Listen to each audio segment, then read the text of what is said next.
they're not issues of the campaign for me. These are the issues that define my life. These are commitments that I've been working on all my life. And they're issues that many of you have been working on and living out all your life. So the objective of this meeting is for me to hear from you, to allow you to lift the hood, kick the tires a little bit, to see what kinds of issues are going to be my primary focus as President of the United States. But before we start the questions and answers, I just want to make clear that I want everybody here.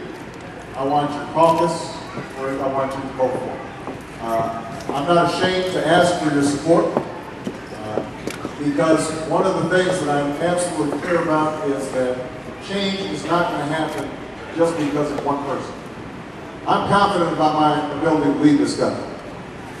But I also know that in every instance in this country, change has occurred because ordinary people stand up and say it's time for a change. So I want this campaign to be a vehicle for your hopes. I want this campaign to be a vehicle for your dreams. I want you caucusing for me. I want you organizing for me. I want you voting for me. I want all of us together to rise up and transform the country. You know, one of my favorite sayings is by Martin Luther King. He said this right after the famous March on Independence Bridge, where people were trying to overcome segregation and Jim Crow. I was just down there in Selma, Alabama, celebrating the 42nd anniversary. And that initial attempt at a march to bring about the Voting Rights Act was turned back by horses, and billy clubs, and tear gas. People were beaten and discouraged. When they came back, Dr. King gathered them together and said, remember one thing, the arc of the moral universe is long, but it bends towards justice. It bends towards justice, and that's always been the case in America. America, as long as we are engaged and committed, then the arc of the moral universe bends towards justice.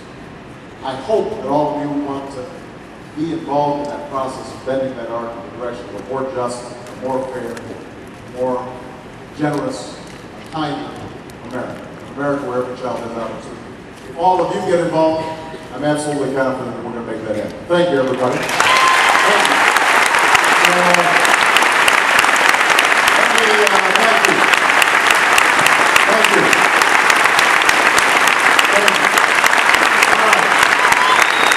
So we've got a bunch of people who've got mics.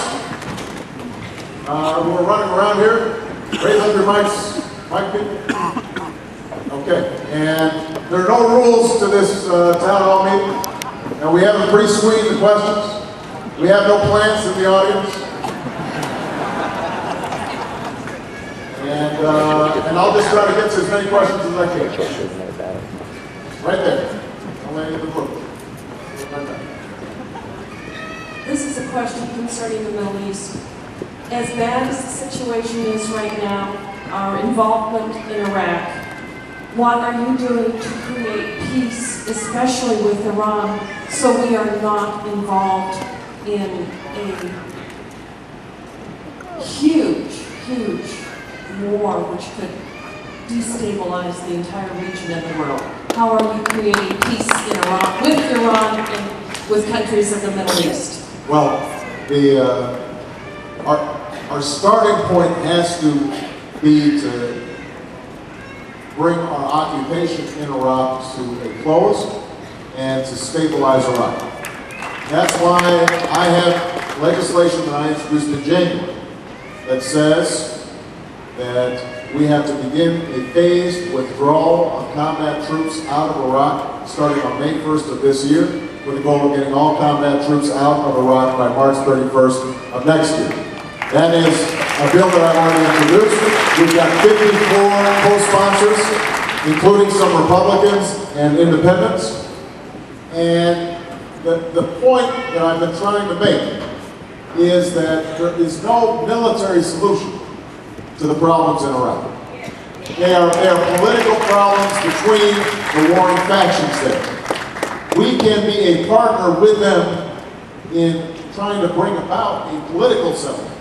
But if we think that we can simply keep the lid on militarily, then we could be there for the next 50 years. And we will see tens of thousands of Americans dying, and we will be spending ourselves into bankruptcy. Understand that we are spending over $100 billion a year in Iraq.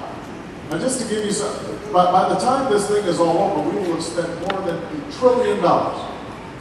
Understand what that means, what we could do with $1 trillion, just to give you some perspective.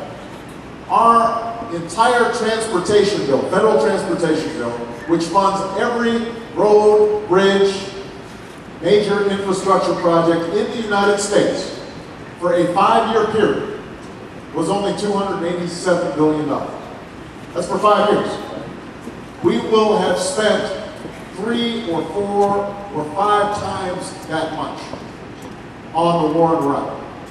Think about what we could have done in terms of providing health insurance to children, what we could have done in providing early childhood education for our young people. Think about what we could have done in terms of building roads and bridges and hospitals, laying broadband lines so that rural communities and inner cities have access to the digital economy. Huge amounts of resources. So it is very important for us to bring this war to a close. Now, I believe that we have to be as careful getting out as we were careless getting in, which is why I call for a phased redeployment that gives a year for the Iraqi government to step up and do what it's supposed to do. But that, I think, is the starting point. We then have to combine that with aggressive diplomacy.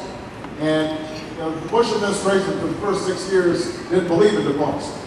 Their thinking was that militarily we could impose our will around the world. And obviously that's proven to be not the case.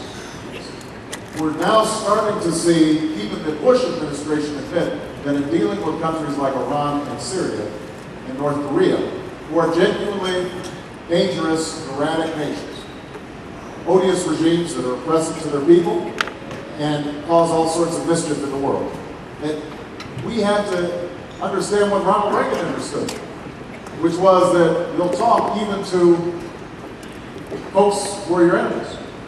Ronald Reagan spoke to the evil empire and ultimately helped to bring peacefully the end of the Cold War.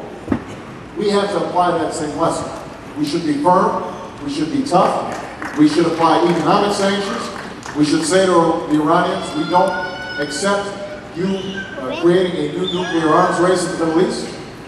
But if you are willing to stand down on nuclear weapons, if you're willing to stop funding terrorism, we are also willing to be a partner with you in trying to stabilize the region. That's the kind of diplomatic efforts that are going to be absolutely necessary if we're going to bring about the kind of peace that is in our interest. One last point, and I mentioned this earlier. You know what would do a great deal in terms of